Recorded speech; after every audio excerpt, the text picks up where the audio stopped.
इन दिनों चर्चा में बने जोधपुर के चर्चित केस साध्वी प्रेम बाईसा मामले में अब नया मोड़ सामने आ गया है। उनकी मृत्यु संदिग्ध परिस्थितियों में हुई थी, जिसके बाद पुलिस ने गहन जांच शुरू की थी। अब इस मामले में फॉरेंसिक साइंस लैबोरेटरी यानी कि एफएसएल और पोस्टमार्टम की अंतरिम रिपोर्ट पुलिस को सौंप दी गई है। इस बीच पुलिस ने इस पूरे मामले पर क्या कुछ बताया है, पर्दा उठाया है, पहले ये बयान सुन लीजिए। उसके बाद 12 तारीख को हमें एफएसएल और हिस्टोपैथोलॉजिकल रिपोर्ट प्राप्त हुई। उसके बाद हमने जो हमारी मेडिकल बोर्ड है उसको एफएसएल और पैथोलॉजिकल रिपोर्ट भेजी।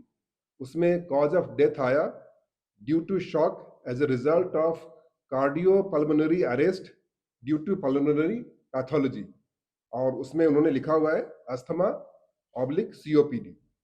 तो मैं बताऊं, जो कॉज ऑफ डेथ उन्होंने बताया है कि इनको फेफड़े से संबंधित कोई बीमारी थी और उस कारण से कार्डिक अरेस्ट आया, पल्मोनरी अरेस्ट आया और उस कारण से शॉक जनरेट हुआ और उनकी मृत्यु हुई। इस संबंध में जो रिपोर्ट आई है, हमारे कुछ क्वेरीज थे जो मेडिसिन लगाए गए हैं, उस संबंध में हमने फिर से बोर्ड से रिपोर्ट मांगी है और जैसी बोर्ड से रिपोर्ट आएगी उसके बाद हम फाइनल निर्णय लेंगे।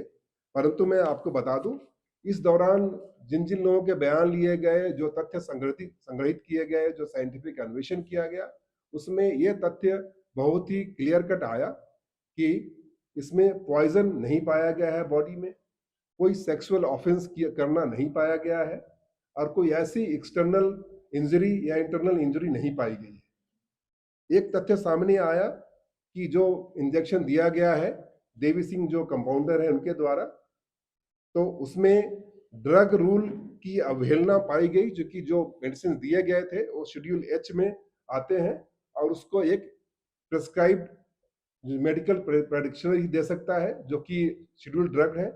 नेशनल मेडिकल कमीशन एक्ट 2019 की भी अवहेलना पाई गई, जो कि वो रजिस्टर्ड प्रैक्टिशनर नहीं थे।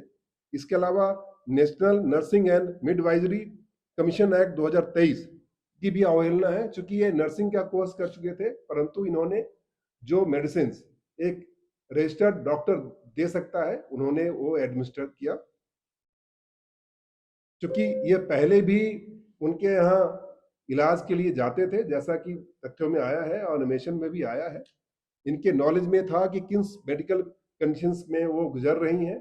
इसके बावजूद भी उन्होंने जो सेट नॉर्म्स हैं उनकी अवहेलना की, तो प्रथम दृष्टया उपेक्षापूर्ण कृत्य करना कंपाउंडर के द्वारा पाया गया है।